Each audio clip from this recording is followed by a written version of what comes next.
generation. Which means that parents do very, very well often to try to bring up their children as good Muslims, as good Hindus, as good Buddhists, what have you. But if they don't do that, then the chances of their children becoming religious adults in their tradition or in any other one are really quite small. Another commonality right across the board, regardless of the religious identity of the family background, is a very, very large acceptance of religious and cultural pluralism. By and large, these folks are fans of multiculturalism and living in a society where there are a whole bunch of different religions. They also show, by and large, a very low level of politicization in terms of the politicization of their religions. In fact, most of them reject such politicization, and that is whether they're Hindus or Buddhists, Muslims, or what have you. In fact, there is, in our research, very little evidence of what has been come to be called homegrown radicalization as anything more than a tiny exception. It's there, but it is a tiny exception, and that especially for Muslims, where from our research, if anything, high religiosity, high levels of practice and identity correlate with a high level of tolerance and openness. There is correspondingly another final commonality is there is relatively little to no evidence that the new generations are either more or less religious than their parents. They may well be, but that is still something that we have to wait for. After all, the bulk of this generation has not gotten to the point of getting solidly into their careers and of solidly raising their families. So we have to keep an open mind as to what can happen in the future. And that's where I'll end. Thank you.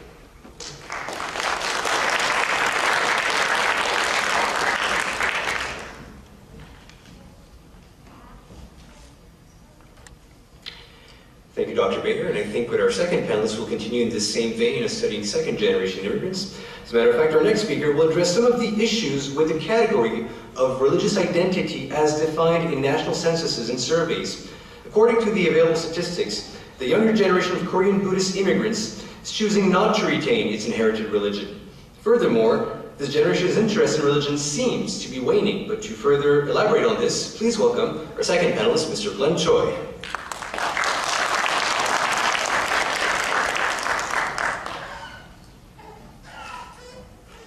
Thank you very much.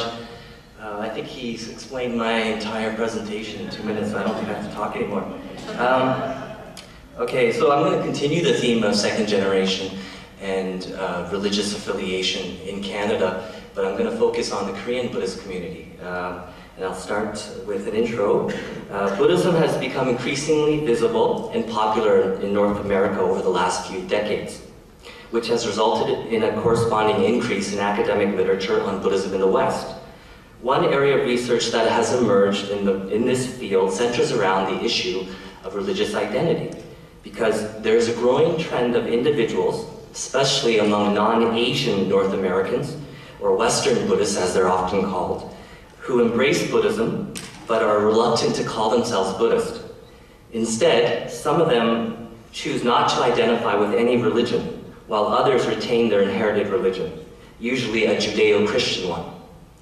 The ways in which they embrace Buddhism come in a variety of forms, but most notably in the form of a regular meditation practice or a strong intellectual interest in its philosophy. These practitioners are given a variety of labels, such as nightstand Buddhist, those who regularly read Buddhist texts as bedtime reading, hyphenated labels like Jubu, which refers to those who are practicing Buddhist but a religious Jew, and something called a sympathetic Buddhist, those who relate to and identify with the Buddhist teachings but do not embrace it exclusively. One of the main reasons for this trend of non-identification is in fact one of the main reasons why Buddhism has gained popularity in mainstream North American culture. It is widely presented not as a religion so much as a humanistic, scientific, and therapeutic system of thought and practice. In this sense, one does not have to commit to Buddhism in any religious sense in order to participate in it. One important implication of this is that official statistics on religious identity invariably underrepresent the number of people who are influenced by Buddhism in North America.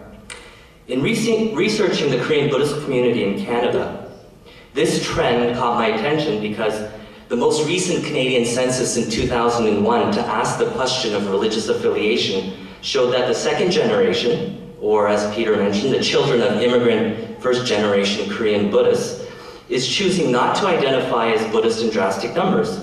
The question I asked myself was, could this generation, who grew up mostly in Canada with English as their preferred language of communication, have instead been heavily influenced by the more culturally familiar westernized forms and interpretations of Buddhism, which again de-emphasize the religious nature of the religion, and thus see themselves not as a Buddhist in any religious sense, even while still practicing Buddhism.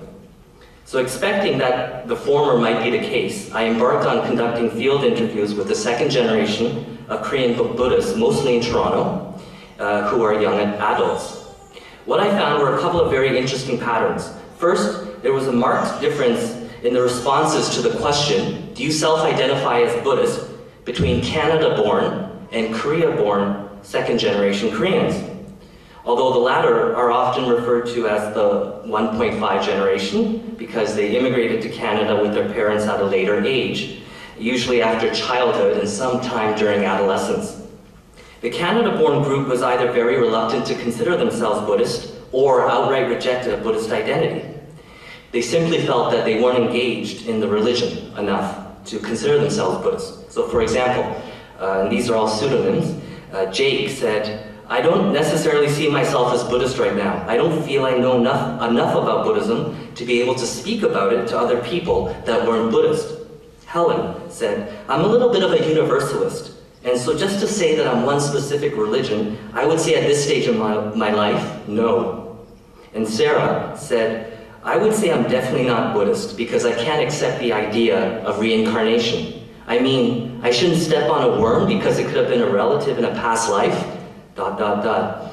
When asked whether they follow another religion, most said they felt more comfortable with the label of spiritual.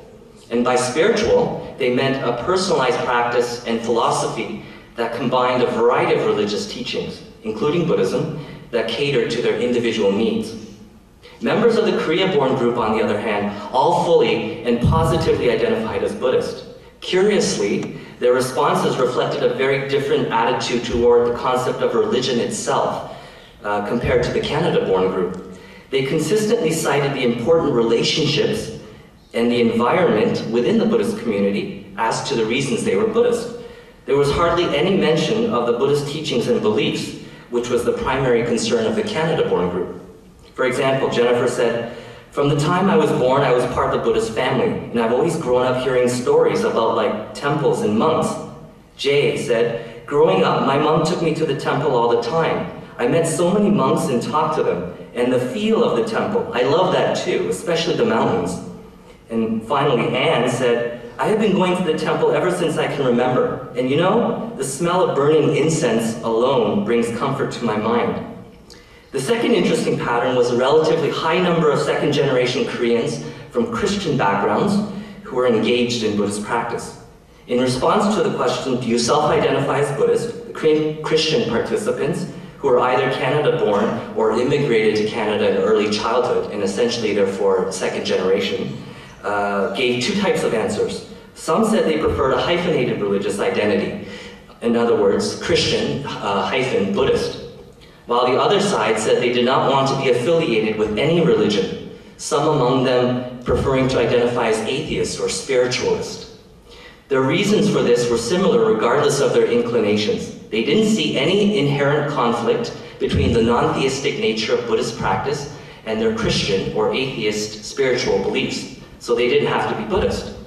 But what stood out most about this group was that they took their practice much more seriously than the other two groups, and all were engaged in a formal and regular meditation practice at the local meditation center under the guidance of a Buddhist teacher. As one participant noted, this serious approach toward religion may have been influenced by their devout evangelical Christian parents.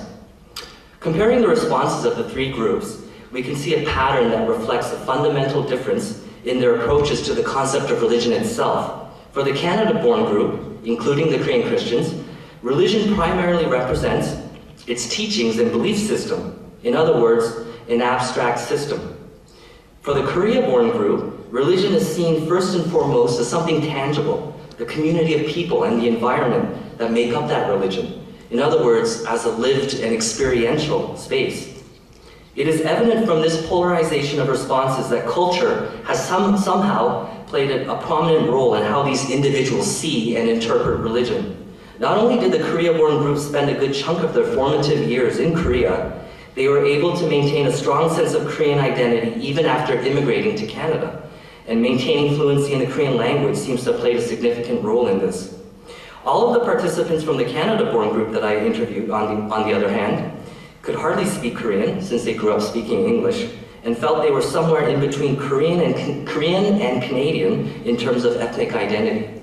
So after further research, I found that my interview data supports a cross-cultural theory that has gained prominence in social psychology circles over the past several years.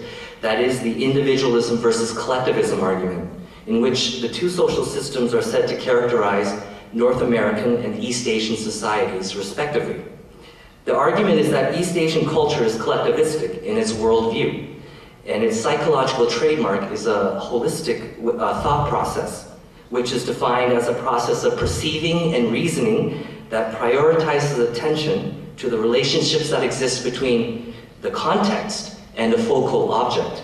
While conversely, North American culture is individualistic in its worldview, and its psychological trademark is an analytical thought process, which kind of goes along with what Peter mentioned earlier about the second generation reasoning out things and to decide whether they believe in that religion, which is defined as a process of perceiving and reasoning that prioritizes attention to individual or focal objects, which are then dissected into particular attributes that are categorized.